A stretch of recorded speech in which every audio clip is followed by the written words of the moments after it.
August 3 ഞായറാഴ്ചയാണ് big boss Malayalam season 7 തിരശീല ഉയർന്നത്.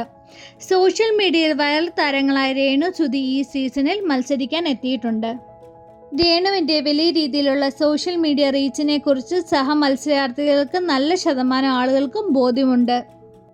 അതിനായി തന്നെ രേണുവിനെ എതിരാളിയായി കാണുന്നവരും ഉണ്ട്. കഴിഞ്ഞ ദിവസങ്ങളിൽ ബിഗ് ബോസ് വീടിനകത്ത് നടന്ന വഴക്ക് അതിനുള്ള കാരണമാണ്. തലവേദനയാണെന്ന് പറഞ്ഞ് വിശ്രമിക്കുവാൻ ക്യാപ്റ്റനോട് അനുവാദം ചോദിച്ച രേണുവിനെ അഭിലാഷ്, ഷാനവാസ്, അപ്പാനി ശരത് തുടങ്ങിയ ചോദ്യം ചെയ്തു. തലവേദന വ്യാജമായിരുന്നു എന്നാണ് ഇവരുടെ വാദം. ഇതിന് രേണു ശക്തമായി എതിർക്കുകയും ചെയ്തു. മാത്രമല്ല, ഈ സീസൺ ആദ്യം നോമിനേഷൻ ലിസ്റ്റിൽ രേണു ഇടം പിടിച്ചിട്ടുണ്ട്. ഇപ്പോഴിതാ വീടിനകത്ത് രേണുവിനെ ലക്ഷ്യം വെച്ച് മറ്റൊരു ഗെയിം കളിക്കുകയാണ്. ഗായകനായ അക്ബർ ഖാൻ മത്സരാർത്ഥികൾക്ക് ഓമന പേരുകൾ നിർദ്ദേശിക്കുവാൻ ബിഗ് ബോസ് അവസരം നൽകിയപ്പോൾ രേണുവിന് സെപ്റ്റി ടാങ്ക് എന്നായിരുന്നു അക്ബർ വിളിച്ചത്. അക്ബറിന്റെ ഈ പരാമർശം രേണുവിനെ ഹൗസിലുള്ള പല മത്സരാർത്ഥികളെയും ഞെട്ടിക്കുകയും ചെയ്തു. പുതിയ പ്രമോ പ്രേക്ഷകർ ഒന്നാകെ ഞെട്ടിച്ചിരിക്കുകയാണ്.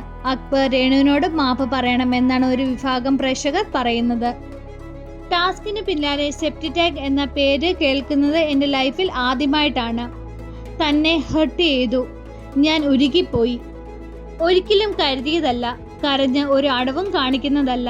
ലോകം മുഴുവൻ കേട്ടുകൊണ്ടിരിക്കുന്നതല്ലേ എന്നൊക്കെ നൂറിനോട് പരാതി പറഞ്ഞ രേണുവിനെയും പ്രമോയിൽ കാണാം.